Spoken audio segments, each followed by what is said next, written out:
3 minutes to think. Calvinism is a very controversial term within Christian circles. Some love it and embrace it fully, while others despise it and shun it as a devilish heresy. Charles Spurgeon once said Calvinism is the gospel. That's the highest praise that can be given. While on the other end of the spectrum, many have called Calvinism a doctrine of demons and something from the pit of hell. Roger Olson once said, only a moral monster would refuse to save persons when salvation is absolutely unconditional and solely an act of God that does not depend on the free will. Those are the harshest rebukes that can be given. So, which is it? Calvinism is a nickname given to a particular doctrine focused on salvation. It's also called the doctrines of grace and can be summarized using the TULIP acronym. What does this acronym suggest? Well, let's briefly look at it. T stands for the total depravity of man. It states that scriptures show that a man is fully and totally depraved. From the fall of Adam, every single part of man and all of mankind has fallen into total depravity. That his mind, emotions, will, desires, etc. are all absolutely 100% fallen or depraved, wicked, separated from God, and that therefore man is in fact spiritually dead. When God told Adam that in the day he ate the fruit thereof he would die, this actually occurred, and all mankind spiritually died. And being dead, he is incapable of willing to do good, which includes choosing God, the ultimate good. The U stands for the unconditional election of man.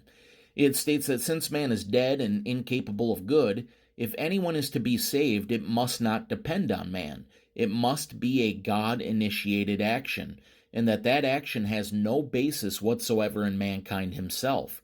Man does not deserve, nor is he capable of earning salvation. As a dead man, there's nothing he can do. And therefore, when salvation happens, it is an evidence of God choosing to move upon an individual and cause them to do good, i.e., to desire, to seek, and to choose God. The dead man was incapable of doing these things and is no different than any other human being. God chose him simply for God's own reasons, unknown to man, except that it is an act of incredible mercy and grace. The L stands for the limited atonement of Christ. It states that Christ's sacrifice on the cross was substitutionary payment for sin, a ransom that in actuality bought the salvation of mankind. It was a successful transfer of the sin of man to Christ, and a reciprocal transfer of Christ's righteousness to man, and that it only applies to those whom God unconditionally elects, that it is an actual and effective transaction for those whom God chooses. It by necessity infers that if the cross paid for all sins of all men, then all would be saved. No one would go to hell because the payment was already made. The fact that many still go to hell shows that their sins were never paid for, and they must pay for them themselves. The I stands for the irresistible grace of God. It states that when God elects an individual, they are given new life, a revived or born-again spirit that is irresistibly drawn towards God.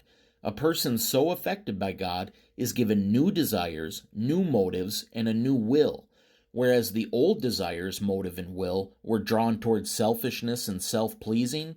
These new ones are drawn towards righteousness and the glory of God. It is a new creature that exists to please God, so that when God so moves upon a person, their will desires to choose God, to choose good. And the P stands for the perseverance of the saints. It states that the elected individual, now born again, is sealed permanently with the Spirit of God. The new life they've been given is eternal and will eternally be drawn towards God. The sealing that has occurred is actually God himself dwelling within the individual, continually causing them to progress more and more towards God. And it has God's guarantee that he will never give up, will never stop, and will never forsake them, that he has promised them eternal life. The elected individual is the work of God himself and is assured and guaranteed by the all-powerful, all-knowing God that is incapable of failure or of lies, that he will inherit eternal life. As we can see, Tulip is most assuredly scriptural and true. Calvinism, properly understood, is a presentation of the gospel, the work of God from beginning to end in an individual. Spurgeon had it right.